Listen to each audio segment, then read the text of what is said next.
আসসালামু আলাইকুম। সকালবেলা হাঁটতে বাহির হয়ে হঠাৎ দেখলাম একজন ভদ্রলোক হাঁটতে বাহির হয়েছেন, পিছনে দু চারজন লোক। কিছুক্ষণ পর দেখি যে পিছনে আস্তে আস্তে লোকজন তার দিকে আগাচ্ছে এবং তার সাথে সালাম বিনিময় করতেছেন। কাছে গিয়ে দেখি উনি জামাত মনোনীত প্রার্থী আলী আজম মোহাম্মদ আবু বকর, ঝিনাইদহ 2 আসনের সম্মানিত এমপি পদপ্রার্থী।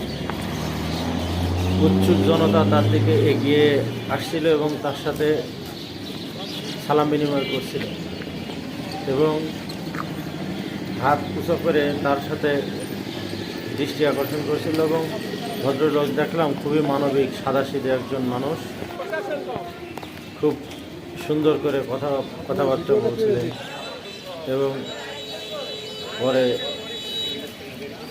হাঁটতে হাঁটতে উনিও চলে গেলেন। আমরা আস্তে আস্তে আমাদের গন্তব্যের দিকে আসলাম।